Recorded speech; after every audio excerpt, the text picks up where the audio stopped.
Have you ever caught yourself reacting to your kids exactly the same way that your parents reacted to you, even though you swore you would never treat your kids the same way that they treated you? Yeah, me too.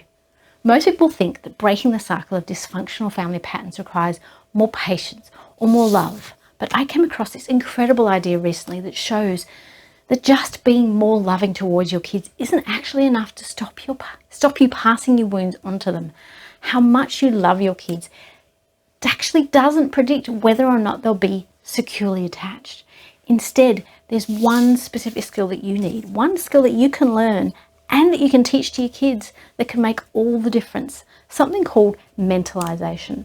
And this research by Peter Fonagy, and I'll link to his paper below, shows that learning this one skill can completely stop the cycle of trauma in its tracks, even if you had a terrible childhood.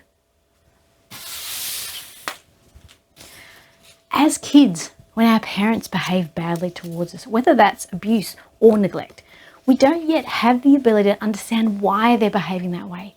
So we assume the problem is with us. We change our behaviour to try and fix their response to us.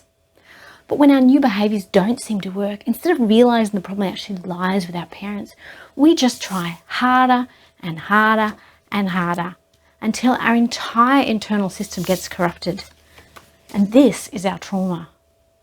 And as adults, when we carry this unresolved trauma into the world, into our interactions with the world around us, we act as if the same rules apply. We get triggered by other people's behaviours and our dysfunctional survival strategies kick in. We don't understand why we feel the way we do. We're just overwhelmed by it and react automatically. And as parents, instead of soothing our kids when they're upset, we project our fear and our anger onto them, recreating the same experience for them that we had as kids. And so the cycle continues. So what is mentalisation? Mentalisation is the ability to reflect on your mental and emotional states and that of other people. It's being able to understand how someone else might be feeling or thinking, their internal state that might explain how they're acting. As a child, if we were capable of this, when mum yells at us, instead of thinking, oh, I'm a terrible person, I'm bad, we might realise that mum's actually stressed about money right now.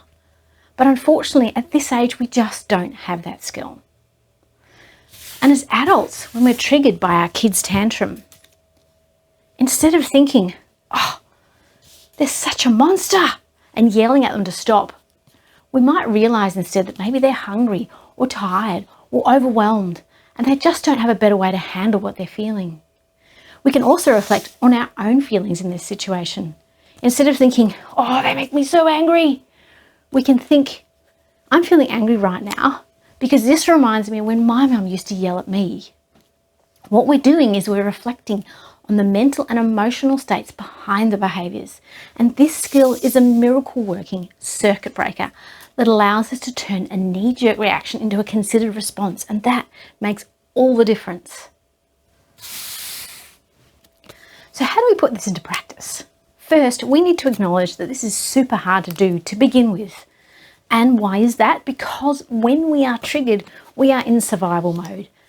We are not in control. Our fight or flight response shuts down the rational part of our brain that can reflect about things. So our very first step, the very first thing that we need to do is to create some kind of pause. We need to stop everything. We need to stop yelling. We need to stop talking. We need to stop everything, stop doing and just notice. We need to notice how we feel. We notice our thoughts, the sensations. Do we have a tight chest or a lump in our throats or a weight in our belly? Do we feel hot or restless or trapped? The second step, once we've done some noticing, is that we need to remind ourselves that this is a reaction to the past, not to the present. We need to tell ourselves, I'm triggered right now. How I'm feeling is not really about what my child just did or what that person just did. I'm feeling strong emotions, but I'm okay. I can calm down. I just need a minute. And the third step, once we're a bit calmer, is that we can actually start to reflect. What might our child be feeling right now? What's driving their behaviour?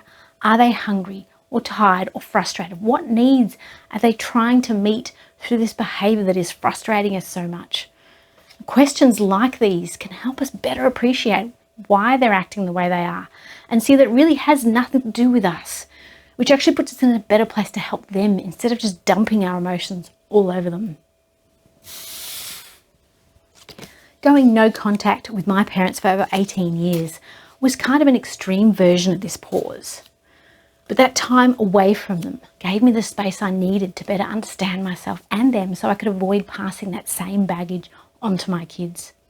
And then when I had kids of my own, I had to learn to do this 3-step process in real time.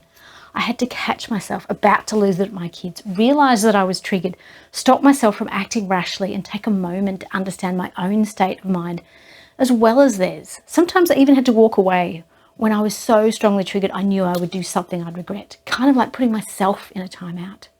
But with practice, I found myself able to recognize my triggers and better manage my reactions and better understand why they might be acting the way that they were.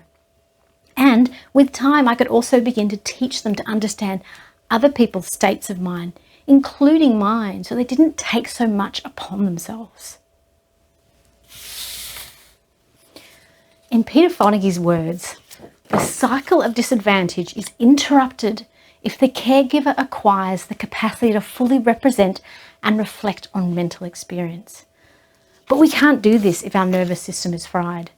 So very soon, I'm going to be releasing an entire series around somatic healing, using our bodies to heal so that we can get our brains back online and calm down enough to be the parent we want to be. So subscribe now.